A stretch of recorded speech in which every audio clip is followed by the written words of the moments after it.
Someone else whose woke leftist policies will hopefully see him consigned to the dustbin of history is, of course, the appalling Justin Trudeau, Prime Minister of Cuba. Sorry, my mistake. Touch of the Joe Bidens there. I mean, Prime Minister of Canada.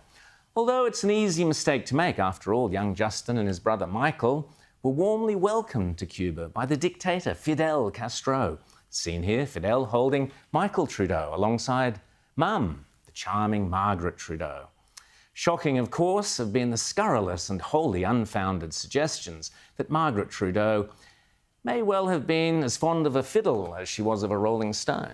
Over the years, there have been scandalous and utterly unpersuasive rumours to suggest that there is some kind of physical resemblance between the uber left-wing and authoritarian Cuban dictator, seen here on the right, on the left, and the uber left-wing and authoritarian Canadian Prime Minister, seen here on the left. The right. As if to suggest that there might be some kind of genetic connection between the Canadian Prime Minister and the Cuban communist dictator, heavens above. Now, you might very well think that, but of course I couldn't possibly comment.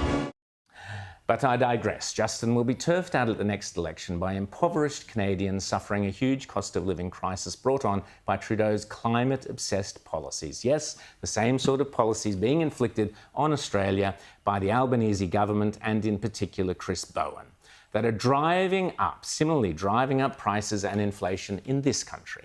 Indeed, Reserve Bank Governor Michelle Bullock warned this week about the Albanese government's failure to reboot Australia's woeful productivity performance. Business Council of Australia Chief Executive Bran Black added that, quote, alarm bells should be ringing in Canberra that the government's anti-productivity policies risk making it harder to get inflation under control, and if we don't fix this productivity disaster, exacerbated by anti-business policies, we saw some new ones of those this week, all Australians will be worse off. Well, Canadians are certainly feeling the pinch. The next Canadian PM will, fingers crossed, be the Conservative Pierre Poilievre, who has plenty to say about soaring inflation and the failings of the Trudeau economy.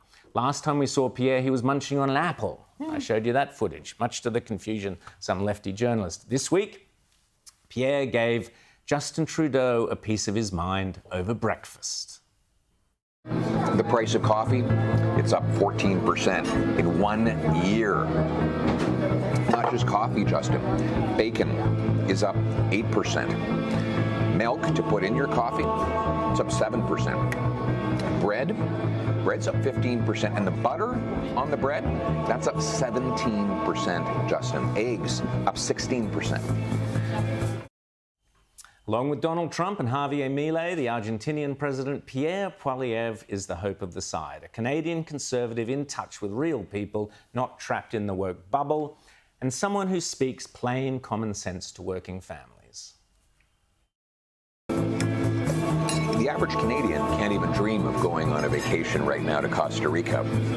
They're just dreaming about, well, affording food. In fact, there's a poll out, Justin, you might find interesting. About a quarter of Canadians are now borrowing money just for essentials like eating. Justin, can you imagine taking out a loan so that you can eat?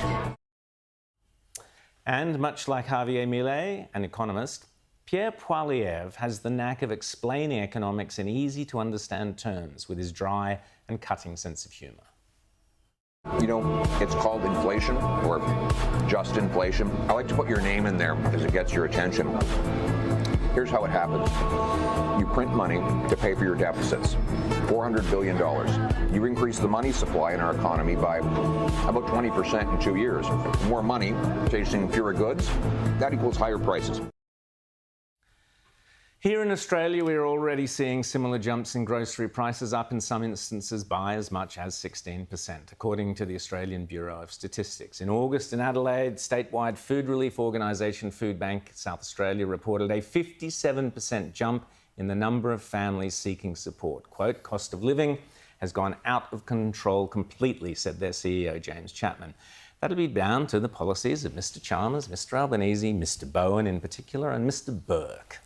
Bloated government spending and no idea how to rein it in. You lot will be the ruin of us. Speaking of Javier Milei, who is already drastically reducing the size of the bloated Argentinian bureaucracy and economy, literally by dismantling bureaucracies like the Ministry for Women. He popped up this week in Jerusalem at the Wailing Wall, having just announced that he will move the Argentinian embassy to Jerusalem. What a mensch, as they say. In Australia, of course, the hope of the conservative side of politics is Peter Dutton. Anthony Albanese's Labor government is the most dangerous and divisive government this country has ever seen, in my opinion. Last year, Albanese put the entire nation through the mental anguish of the voice debate, creating a chasm between the minority of woke, virtue-signalling, lefty Australians and the rest, the mainstream, clear majority of conservative, mainstream, everyday, normal Australians.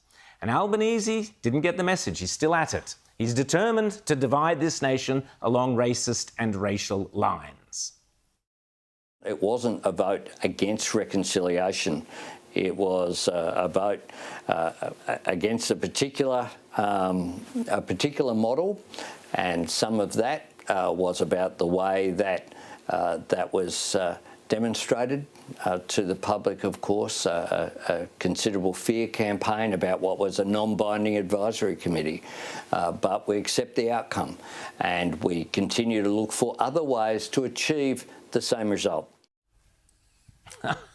So this is the Albanese Labor approach. The people vote clearly against your mad woke agenda and you just plough on regardless. We are a democracy in name only, apparently. Penny Wong, of course, in a similar vein, is desperate to resume Australian funding of the globally disgraced organisation UNRWA, the United Nations Relief and Works Agency, that I have spoken about here on this show for many years. Although Penny Wong acknowledges the allegations made against UNRWA, she seemed dismissive of the fears and concerns of Israelis and Jews everywhere. She prattled on the ABC about how she, quote, has sought further evidence that UN, United Nations aid staff, were involved in the Hamas terror attacks of October 7th, admitting she does not yet have all the evidence to hand, blah, blah, blah. Well, Penny, now you do. Today it is being reported that a gigantic Hamas tunnel was found directly under UNRWA's Gaza headquarters. According to Israeli spokesman Eylon Levy, Hamas built an underground computer server farm directly beneath UNRWA's main headquarters in Gaza, which made UNRWA's headquarters literally the nerve centre of Hamas's terrorist army, which perpetrated October 7th. End of quote. Did any of Australian taxpayers' massive funding pay for any of that, I wonder? Penny Wong, as I've said repeatedly, must resign. Peter Dutton agrees. And again, if the Prime Minister had the strength of leadership, he would stand up and say that Australian taxpayer money is not going to a terrorist organisation. If Penny Wong is now advocating, knowing that this money is going to an organisation not fit for purpose, if that is her argument, then the Prime Minister should sack her. As the brilliant Henry Ergus wrote this week in The Australian, after he went through detailed all the appalling history of UNRWA over decades and decades. He goes through it all in detail, you should read it. And the links to terror outfits going back in time like Yasser Arafat's PLO. Quote from Henry Ergus, that is what the West gets for the $1.5 billion it devotes annually to UNRWA, endemically corrupt governments that beat ploughshares into swords. End of quote from Henry. This week, we also saw disgraceful behaviour from some anti-Semitic Greens spouting vile tropes about Jewish tentacles and stuff, and we saw a motion put to Parliament which was mercifully defeated, in no small part, thanks to Peter Dutton's principled and unequivocal stance on the issue. Well, this is a disgraceful motion moved by the Greens political party. And, Mr Speaker, it needs to be pointed out for the record that this motion is not only one-sided, it ignores what actually caused this war. It shows the anti-Semitic approach of the Greens political party. It is an appalling situation. And where is the Prime Minister? Why is the Prime Minister not here condemning this motion? We need to point out that the Greens here, and they're not ashamed of it, have shown anti-Semitic conduct at a state level and here in the federal parliament on a daily basis. Not called out by the Labor Party, because the Labor Party is trying to walk both sides of the street. Well, I can assure the Australian public, Mr Deputy Speaker, that our coalition will stand shoulder to shoulder with people of the Jewish community in this country. A world in which strong common sense conservatives are in power will be a much safer and much more prosperous world for us all. It is in the interests of every Australian to ensure that the Albanese government is defeated comprehensively at the next election. The alternative, 3 more years of this leftist betrayal of our common interests and values, does not bear thinking about. And just briefly, we've had lots of great feedback about the appearance last Sunday on the show of a very impressive young woman, Freya Leach. I promise you we'll get her back again, but let me remind you why she was on. The Never Again Is Now rally, that's in support of Israel and to honour those killed in the appalling Hamas attacks. The rally is on next Sunday, the 18th of February, here in Sydney. The main event starts at 3. I'm told there'll be DJs from 2 p.m. We want to get the kids there, so the young people get involved and register at Never Again Is Now website. If you want to know why it is so important, we teach our children that the evil anti-Semitism of the Holocaust must, quote, never again be allowed to occur.